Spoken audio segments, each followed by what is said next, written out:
విజయసాయిరెడ్డి ఈ పేరు ప్రత్యేకంగా ఎవరికి చెప్పాల్సిన అవసరం లేదు. రాజకీయం మీద అవగాహన ఉన్న ప్రతి ఒక్కరికి తెలుసు. జగన్మోహన్ రెడ్డితో పాటు అక్రమాస్తుల కేసులో సహనిందితుడు, ఆయనతో పాటు జయశిక్ష అనుభవించాడు. ఆయన A1గా ఉంటే విజయసాయిరెడ్డి A2గా ఉన్నాడు, అది అందరికీ తెలిసింది. అయితే విజయసాయిరెడ్డి ఇప్పటి వరకు కూడా ఎప్పుడు ప్రత్యక్ష రాజకీయాల్లోకి రాలా, పరోక్ష రాజకీయాల్లోనే ఉన్నాడంటే 2 సార్లు ఉన్నప్పటికీ రాజ్యసభ సభ్యుడిగా ఉన్నాడు తప్ప ఎప్పుడు ప్రత్యక్ష రాజకీయాల్లోకి రాలా. కానీ మొట్టమొదటిసారిగా విజయసాయిరెడ్డి ప్రత్యక్ష రాజకీయాల్లోకి వచ్చాడు. అది నెల్లూరు ఎంపీ స్థానం నుంచి పోటీ చేయాలని. అయితే ఇక్కడే అసలు చిక్కొచ్చి పడింది. మరి ఎవరో ఒక వ్యక్తిని తీసుకొచ్చి నెల్లూరులో పెడితే అక్కడ ప్రజలు యాక్సెప్ట్ చేస్తారంటే చేయరు. వాస్తవానికి విజయసాయిరెడ్డి అనే వ్యక్తి వలస వ్యక్తిగా అందరూ భావిస్తున్నారు. ఆయనేమో కాదు నేను ఈ జిల్లా వాడినే, మాది తాళపూడే మా స్వగ్రామం అని చెప్పి ఆయన చెప్పుకునే పరిస్థితి. అయినప్పటికీ ప్రజలు కూడా ఆయన్ని ఆదరించే పరిస్థితి లేదు. అయినప్పటికీ నెల్లూరులో వైసీపీ పరిస్థితి ఏంటి, విజయసాయిరెడ్డి పరిస్థితి ఏంటి అని ఎవరికైనా అనుమానం ఉంటే ఒక 20 సెకండ్ల వీడియో ఉంది. ఆ వీడియో చూశారనుకోండి మీకు పిక్చర్ క్లియర్గా అర్థమైపోద్ది. అసలు జిల్లాలో బ్రతికి బట్టగట్టే పరిస్థితి ఉందా, విజయసాయిరెడ్డి గెలిచే పరిస్థితి ఉందా అనేది మీకు తెలియాలంటే ఒక 20 సెకండ్ల వీడియో ఉందో ఒకసారి చూద్దాం. ఆ 20 సెకండ్ల వీడియోని అది చూసిన తర్వాత మాట్లాడదాం. ఇదే ఆ వీడియో చూడండి ఒకసారి.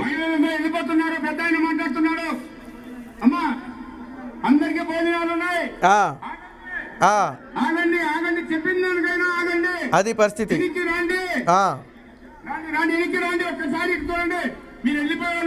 ఇది ఇక్కడ పిలుస్తున్నారు చూడండి, చేతులు పెట్టి.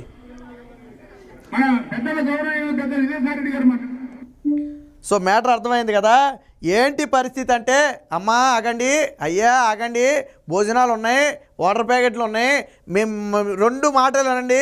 పెద్ద ఆయన మన కోసం వచ్చాడు, ఆయన 2 మాటలు మాట్లాడతాడు వినండమ్మా అన్నా కానీ వెనక్కి తిరిగి చూడకుండా వాళ్ళే చెప్తున్నారు. చూడండి, వెళ్ళిపోయేవాళ్ళు మాకు కనపడుతున్నారు, ఒకసారి వెనక్కి తిరగండి, ఒకసారి వెనక్కి తిరగండి అంటున్నారు. వీళ్ళు చేతులు పెట్టి పిలుస్తున్నారు, అయినప్పటికీ రాని పరిస్థితి. సో ఇది వైసీపీ గ్రౌండ్ రియాలిటీ. మీరు ఒకసారి వినండి, మంచి కామెడీగా ఉంటుంది వీడియో.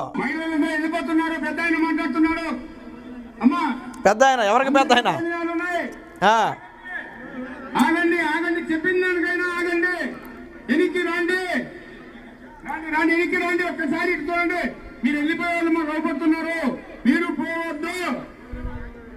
విన్నారు కదా పాప, బ్రతిమలాడే విధానంలోనే పెద్ద ఆయన వచ్చాడమ్మా, ఒకసారి ఉండండి అమ్మా. బలవంతంగా జనం తీసుకొచ్చి ఈ రోజుల్లో ఉండే పరిస్థితి లేదు. ఒకప్పుడు అంటే ఏదో మధ్యానికి దానికి దీనికి కుర్తుపడి వచ్చేవాళ్ళు. ఇప్పుడు ఏమంటారంటే, అమ్మ భోజనాలు పెడతామంటే, నువ్వు పెట్టకపోతే మా ఇంట్లో భోజనం లేదా, నువ్వు లేకపోతే మేము కడుపు నింపుకోలేమా, ఈరోజు నువ్వు పెడితేనే మేము బ్రతుకుతున్నామా రోజు అని ఎదురు తిరిగే ప్రశ్న. నిజంగా అభిమానంతో వచ్చారనుకోండి, ఎండ అయినా వానైనా అరగంట అయినా గంట అయినా నిలబడతారు. వాళ్ళందరినీ ఏదో బలవంతంగా తరలించేసి మీకు అది చేస్తాం ఇది చేస్తాం లేకపోతే అది చేస్తాం బెదిరించి పథకాలు పీకేస్తామని ఏదో బెదిరించి తీసుకొస్తే వాళ్ళు ఎందుకు నిలబడతారు? ఇదేం కొత్త కాదు. జగన్మోహన్ రెడ్డి సభల నుంచి జనం బారిపోట్లా. నిన్న 3 రాజధానులు మేము కట్టేసామన్నాడు అంతే, జనం పరారు. నిన్న నంద్యాల సభలో, జగన్మోహన్ రెడ్డి సభలో 3 రాజధానులు కట్టేసామన్నాడు అంతే. ఇక వెనక్కి తిరిగి చూడకుండా పరిగెట్టారు బారికేట్లు దూకి. అలాగే ఇక్కడ కూడా పరిస్థితి ఎంత దీన పరిస్థితి ఉందంటే, బ్రతిమలాడుకునే పరిస్థితి. అంటే విజయసాయిరెడ్డి ఎంత ఘోరంగా ఓడిపోతున్నాడు అంటే ఈ వీడియో చూస్తే అర్థమవుద్ది. వాస్తవానికి నెల్లూరులో వైసీపీ దాదాపుగా చచ్చిపోయిన పరిస్థితి. ఒకప్పుడు కొంచుకోటగా ఉన్నటువంటి నెల్లూరు ఈరోజు ఈ పరిస్థితికి వచ్చిందంటే జగన్మోహన్ రెడ్డి విధానాలే కారణం. పెద్దారెడ్లు అందరినీ తరిమేశాడు. ఎవరిని? కోటంరెడ్డి శ్రీధర్ రెడ్డి, ఆనంరెడ్డి రామనారాయణ రెడ్డి కానివ్వండి, లేదా మేకపాటి చంద్రశేఖర్ కానివ్వండి, వీళ్ళందరినీ ఏం చేశారు? తరిమేశాడు. వెనక మన వేమిరెడ్డి ప్రభాకర్ రెడ్డి కూడా పాయే. ఏం మిగిలింది ఇంకా అక్కడ? కాబట్టి వాస్తవానికి విజయసాయిరెడ్డిని ఎలా తీసుకొచ్చాడు? ఆయన ఏం పోటీకి రాలా. విజయసాయిరెడ్డికి తెలుసు నా మొహం చూపిస్తే ప్రజలు ఈ చీకొట్టి వెళ్ళిపోతారని ఆయనకి తెలుసు. అందుకనే ప్రత్యక్ష పోటీల్లోకి ఆయన రాలా.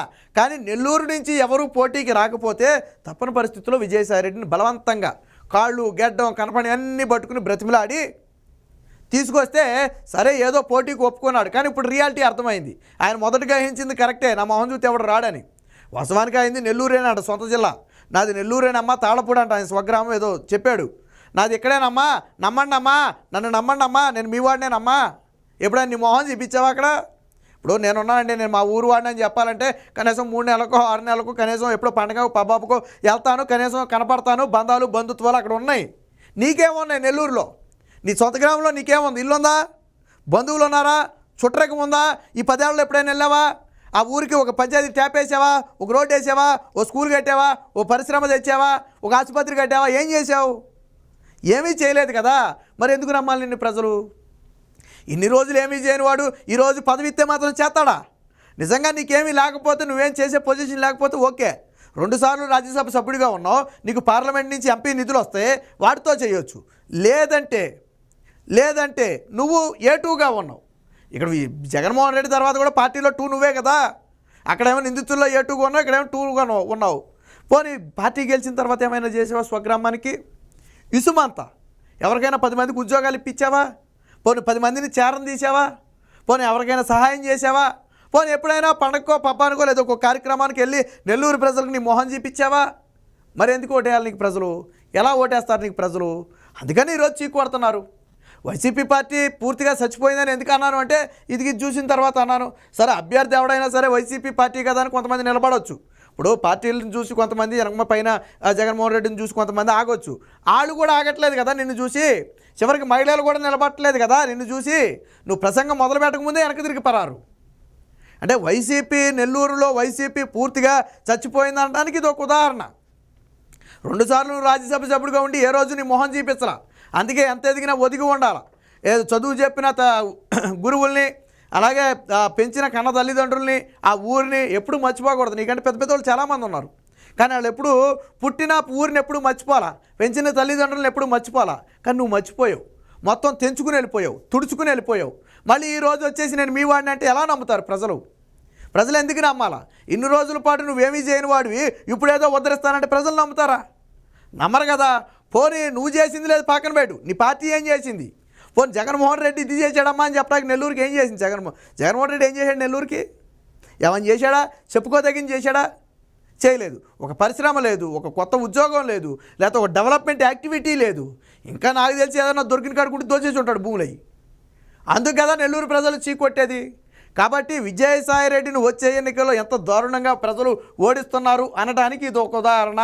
ఇంకా గ్రౌండ్ రియాలిటీ తెలియని వాళ్ళు, పాపం అజ్ఞానులు ఎవరైనా ఉంటే, లేదు వైసీపీ పార్టీ బలంగా ఉంది, వైసీపీ పార్టీ గెలుస్తుంది, విజయసాయిరెడ్డి గెలుస్తాడు అని ఇంకా ఎవరైనా నమ్మే మూర్ఖులు ఉంటే వాళ్ళు మూర్ఖులే నిజంగా. ఇలాంటి సిచ్యువేషన్ చూసిన తర్వాత కూడా వాళ్ళు ఇంకా విజయసాయిరెడ్డి గెలుస్తాడు, వైసీపీ గెలుస్తుంది అన్నారంటే ఇక అంతకంటే మూర్ఖులు ఉండరు. కాబట్టి అలాంటి వాళ్ళకి ఈ వీడియో ఒకటి కన్నా మొహాన్ని కొట్టారు అనుకోండి, రియాలిటీ వాళ్ళకి అర్థమైపోతుంది. మీరేం సమాధానం చెప్పక్కర్లా, ఒరే బాబు ఒక 5 నిమిషాలు ఆగు అని చెప్పి 20 సెకండ్ల వీడియోని ఆడికి ఏ వాట్సాప్లో కొట్టారు అనుకోండి, అది చూసిన తర్వాత ఆడికి మ్యాటర్ అర్థమైపోద్ది. ఓహో, గ్రౌండ్ రియాలిటీ ఇదా, పిలిచినా కానీ పలకని పరిస్థితి. విజయసాయిరెడ్డి ప్రసంగం ప్రారంభించక ముందే జనం పారిపోతున్నారా, వాళ్ళని బ్రతిమలాడినా కానీ వెనక్కి తిరిగి రావట్లేదా, ఓహో ఇదా గ్రౌండ్ రియాలిటీ అని చెప్పి అప్పుడు అర్థమవుతుంది. ఏది ఏమైనా వచ్చే ఎన్నికల్లో విజయసాయిరెడ్డిని నెల్లూరు ప్రజలు పరిగెత్తించి కొడతారు. ఎంతలా అంటే మళ్ళీ ప్రత్యక్ష రాజకీయాల్లో పోటీ చేయాలన్న ఆలోచన కూడా విజయసాయిరెడ్డికి రాదు. వస్తే భయపడే పరిస్థితి వచ్చే విధంగా ప్రజలైతే తరిమేస్తారు అనటంలో ఎటువంటి సందేహం లేదు. దానికి నిన్న జరిగినటువంటి ఈ ఘటనే ఒక ఉదాహరణ.